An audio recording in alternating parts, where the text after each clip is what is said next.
Good morning and happy Feel Good Financial Friday on this 26th day of August 2022, coming to you live from Charlotte, North Carolina today, the beautiful downtown Trade and Tryon Street. With me, of course, my co-host extraordinaires, Kim Lanciel, financial literacy consultant, and Sam Castellan, real estate development expert, as well as our resident crypto expert, and he's going to share some crypto news soon. Thank you, everyone, for joining us. On our last episode was our summer travel episode, when we came to you live from Philadelphia International Airport. Well, look at the calendar. It's late August, and that means it's back to school time.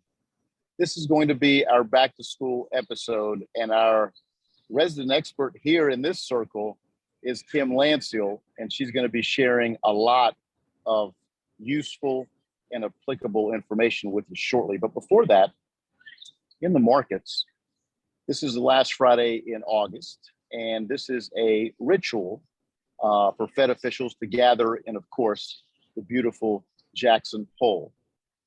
We just heard Fed Chair Powell's comments, and boy, did he lay down the hammer. Word for word, let's see. We will keep at it until the job is done. Yes, he's talking about fighting inflation. Now, what that means is that they are going to continue to raise short-term interest rates. And what does that mean for you? Well, raising short-term rates is a great thing for savers, because money market funds, T-bills, CDs will eventually rise. Great thing for savers. This is risk-free return. However, everybody on variable-based loans, think HELOCs, home equity lines of credit, think even some credit cards, the cost of money is rising. When the cost of finance rises, the economy slows down. It's just the nature of the beast. That is how they are trying to tame inflation. It has been a wild ride for the bond market. So the mortgage rate, which most of us all care about, 30-year fixed mortgage, and much of America, of course, mid-June was at 3.5%. The first day of August, it was right under 2.6%. Today, we're back over 3%. So remember, how this moves affects mortgage rates. Just yesterday, mortgage rates are at their highest level since mid-June. Not a surprise. U.S. dollar also hitting new, fresh 20-year highs. That's all the finance we've got for this episode. Again, it's our back to school. I'm going to kick it over to Kim. And Kim, tell us what this back to school season looks like and how different it is than past seasons.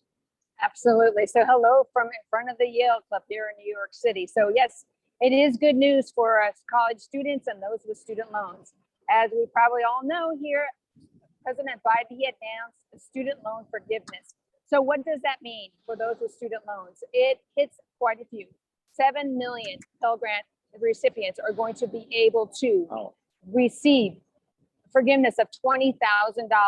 And those that making less than $10,000, making less than $125,000 are getting up to 10% like loan forgiveness. So that's a significant amount of people. Let me let you know that I actually went to the website, because you do have to register. So keep that in mind. It was deadlocked. And you expect something like that. So just take a little bit of time if you're in line to be a recipient. So that's a whole lot of borrowers that it's going to be, be able to be forgiven. There's an auto eligible enrollment for some of them, but if you don't qualify for that, then you have got to make sure that you register. So the applications are available up until the end of the year. So make sure that you do take that into mind. It's studentaid.gov. That's again, studentaid.gov is the website. So make sure that you go to that as soon as you can, but maybe give it a few days. So what's going to happen, including the moratorium? So the moratorium is going to also go until the end of the year. So that means you don't have to pay your loans.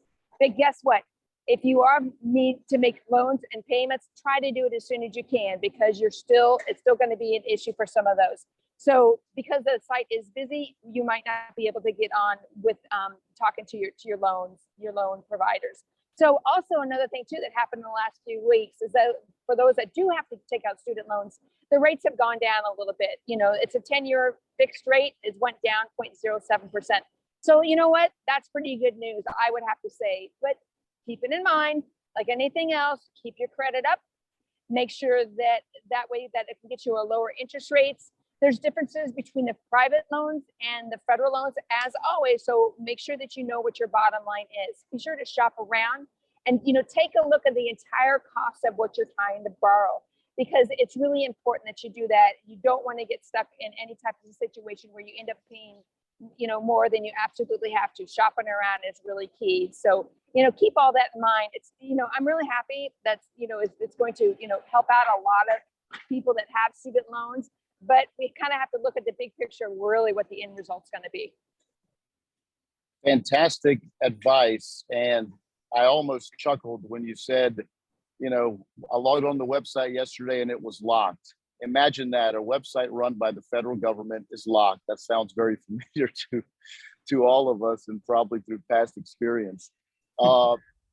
Sam is going to touch on, I mentioned earlier, crypto, which we haven't even talked about since the crypto freeze last month over the weekend, what that was previously.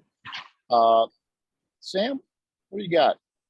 So thank you, George. So this past weekend, I was fortunate enough to be invited to the Crypto and NFT Conference here in West Palm Beach, Florida. And so it was like a very interesting day. There were like a bunch of people now talking about NFTs. And as you know, like NFTs are like next wave from crypto, because it's the same technology, but now, used for non-fungible tokens. And so that gives a lot of technology advantage for many different types of industries. And so one of them being the most famous so far is like art, because if you tag an NFT to a piece of art, that makes it very unique. That makes it something that you can track. And so that technology can be then, significantly used in many other industries where you want to put something electronically unique to something that you want to identify here and anywhere in the world. So that's I guess that's the next wave of what we're seeing of that using technology. But why don't we go and take a look? Let me show everyone what happened in West Palm Beach. Hello everyone. Today here we are in West Palm Beach, and we're at the convention for crypto and NFT Metaverse Conference 2022. So let's come and take a look. There's of course a bunch of like conferences around today and a bunch of like those kind of things.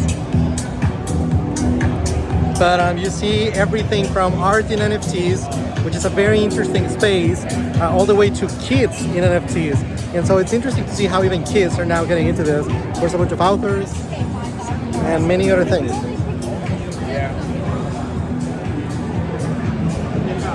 So yeah, it's an interesting space to be. There's a bunch of experts in the NFTs as well as metaverse space. Anyway, I'm gonna show you some NFT artworks that I really like. So even though these are actual pieces of art, they are NFTs as well. So it's an interesting spot to be. It's honestly a good space to be. So anyways, back to you guys. So thank you, George. So hopefully you guys liked it. It was an interesting weekend, as you saw, a lot of like conference speakers over there. A lot of people, just seeing around and how can they use this technology. And, the next news that we have for September is that there's probably going to be, new uses for the crypto industry. But we're going to talk more about that next week, George. So thank you for the time. Of course, it will be next week. And of course, Sam is in the heart of the crypto movement as far as this country goes. And that is Miami. As the mayor there has embraced it fully, meaning even some people get paid in crypto, which almost seems crazy today. Anyway, Sam, thank you for that update. That's going to about do it for this week. I want to thank everybody out there in Feel Good Financial Friday land for joining us as always. And of course, don't forget, subscribe, like, and share. That is how you spread the message. That is how you get the word out there. Next Friday, we're going to be switching places. I actually may be where Kim is in New York City. We shall see.